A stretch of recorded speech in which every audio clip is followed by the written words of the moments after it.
En 2005, des scientifiques découvrent une planète dont le climat est presque identique à celui de la Terre, ce qui signifie qu'elle pourrait abriter la vie. En 2006, la NASA construit l'appareil de transmission le plus puissant et lance le projet Beacon. Un observatoire spécial est construit à Hawaï, qui enverra des messages sous forme de signaux. Un satellite qui orbite autour de la Terre toutes les 24 heures amplifiera ces signaux et les enverra vers la nouvelle planète, dans l'espoir de recevoir une réponse d'une vie extraterrestre.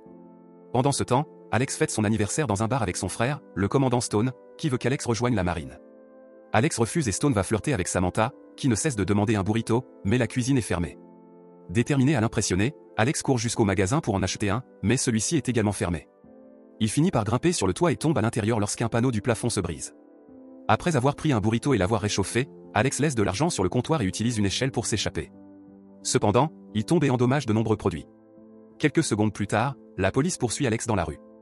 Il parvient à donner le burrito à Samantha avant d'être neutralisé au tasé. Le lendemain matin, Stone gronde Alex pour ses ennuis. Pour aggraver les choses, Samantha est la fille d'un amiral, donc Stone pourrait avoir des problèmes au travail aussi.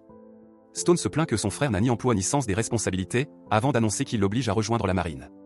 Peu de temps après, un événement appelé RIMAC a lieu à Hawaï. Des dizaines de navires arrivent pour participer au plus grand exercice de guerre maritime du monde, censé promouvoir la collaboration entre pays. Avant l'exercice principal, ils disputent un mini-tournoi de football. Alex est devenu le capitaine de l'équipe américaine et sort désormais avec Samantha. Lors de la finale contre le Japon, Alex reçoit un coup au visage et obtient un penalty. Stone fait remarquer qu'il a une commotion et qu'un autre joueur devrait tirer, mais Alex crie sur ses coéquipiers et s'en charge lui-même. Il tire très mal et le Japon gagne le match. Ce soir-là, Alex promet à Samantha qu'il demandera la permission à son père de l'épouser, même s'il pense que c'est une tradition dépassée. Pendant ce temps, le signal envoyé par le projet Beacon atteint quelque chose dans l'espace. Le lendemain, l'amiral Terrence prononce un discours lors de la cérémonie d'ouverture.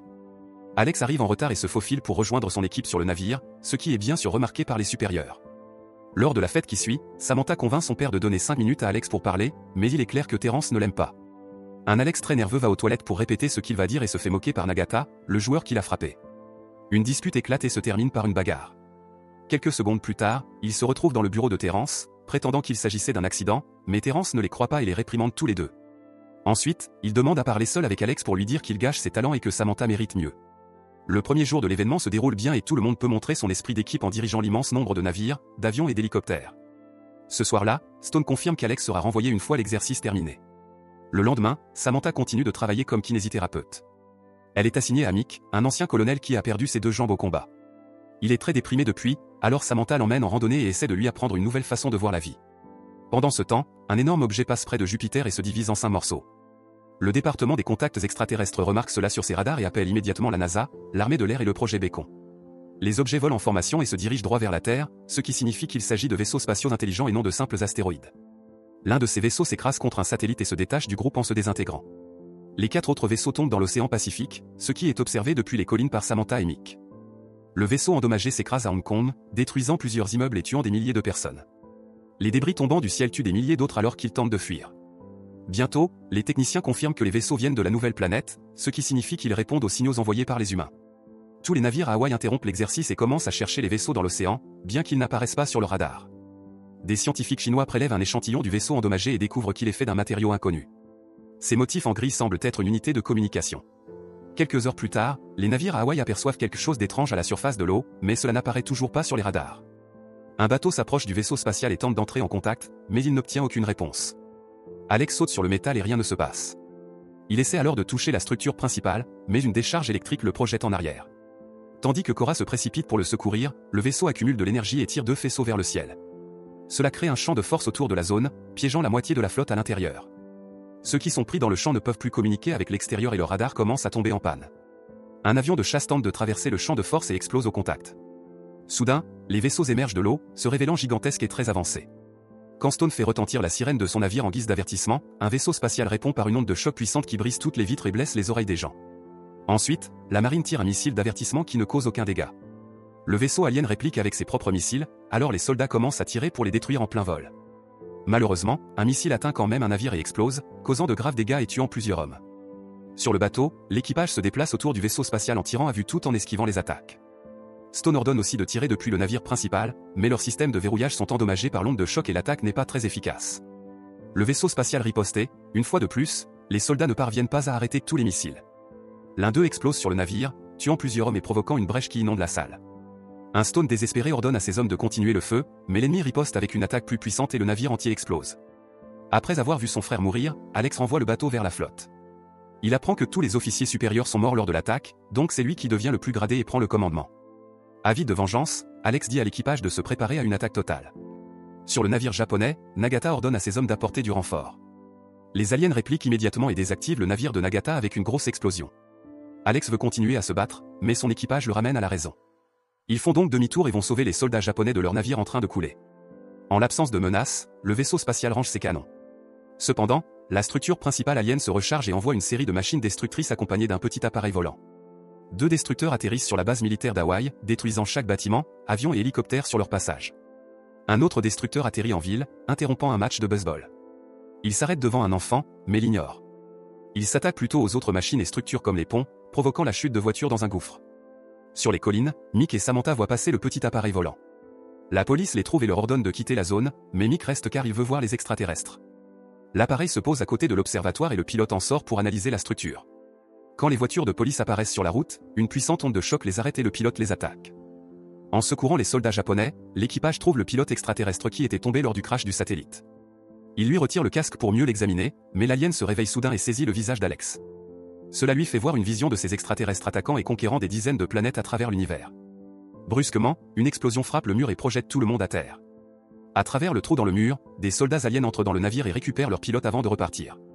Alex entend à la radio que 2 hommes sont tombés dans un autre secteur, ce qui signifie qu'un alien est resté derrière pour saboter. Le navire est verrouillé et une fouille commence. Lorsqu'un soldat prend les escaliers, il est soudainement tiré vers le haut et projeté à travers le couloir. Dans la salle des systèmes d'armes, la porte est brusquement défoncée et l'alien descend. Il ignore le technicien et commence à scanner les armes. Quand l'homme essaie de l'arrêter, l'alien le projette facilement contre le mur. Le technicien tente alors d'attaquer l'alien avec un outil, mais il est rapidement maîtrisé et jeté de nouveau. À ce moment-là, Alex arrive en ouvrant le feu, mais ses balles n'ont aucun effet sur l'armure. Pendant que l'alien l'attaque, Cora apparaît derrière lui et commence aussi à tirer avec plusieurs armes. Cependant, l'alien la désarme aisément et la met au sol. Alex l'envoie vers les commandes d'armement avant de se précipiter dehors pour attirer l'alien à sa poursuite.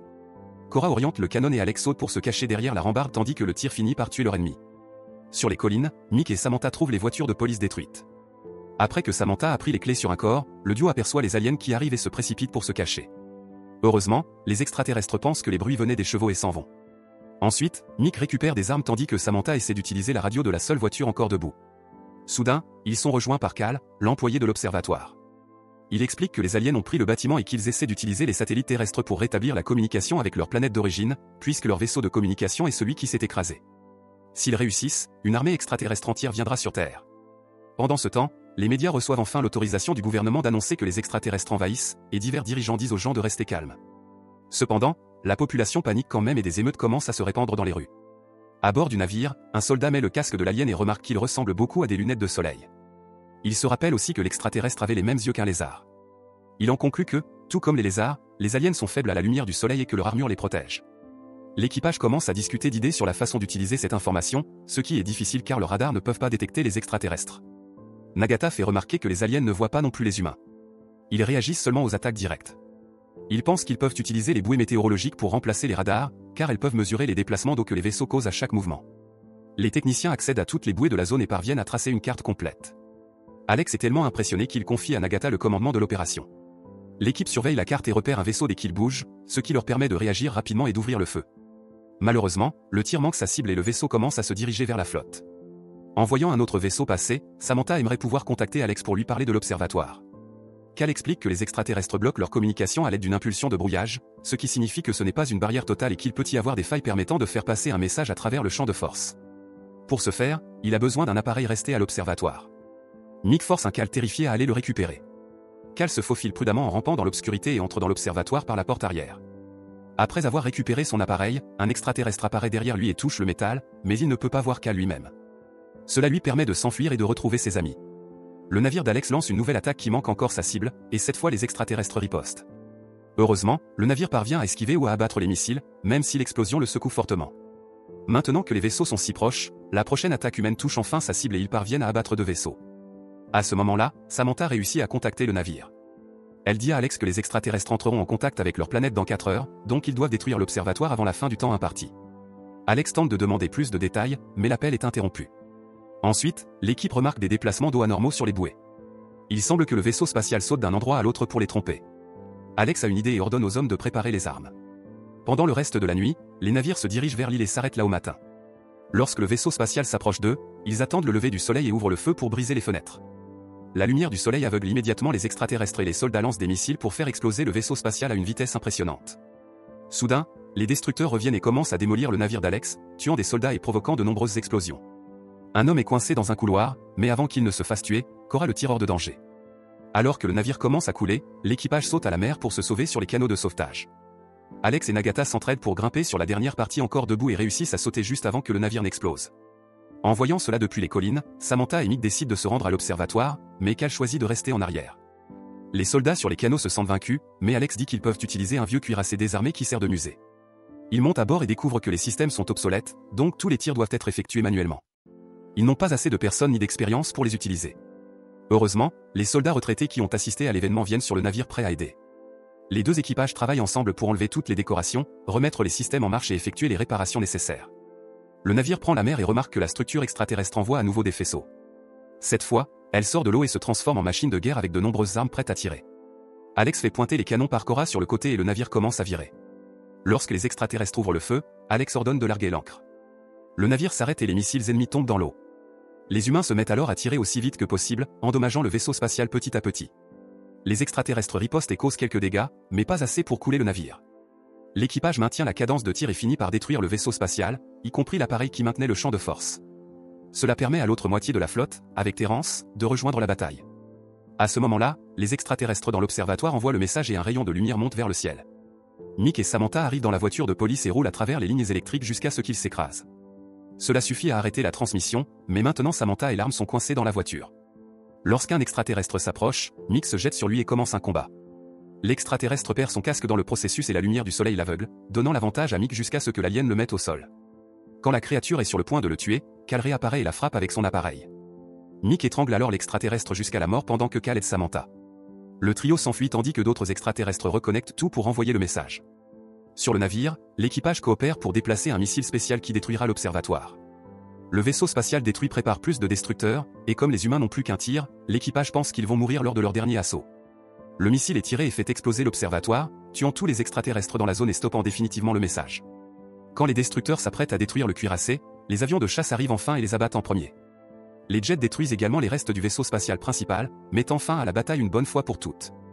Quelque temps plus tard, tout l'équipage et Mick reçoivent des médailles d'honneur. Les soldats tombés comme Stone sont également honorés. Terrence promeut Alex au grade de commandant et lui donne son propre navire à diriger. Après la cérémonie, Alex demande enfin la bénédiction de Terrence. Celui-ci dit « non », puis révèle qu'il plaisante et invite Alex à déjeuner avec un burrito. Pendant ce temps, en Écosse, 3 garçons remarquent un bâtiment détruit et trouvent un morceau du vaisseau extraterrestre. Ils appellent un technicien pour le découper et découvrent un alien vivant à l'intérieur.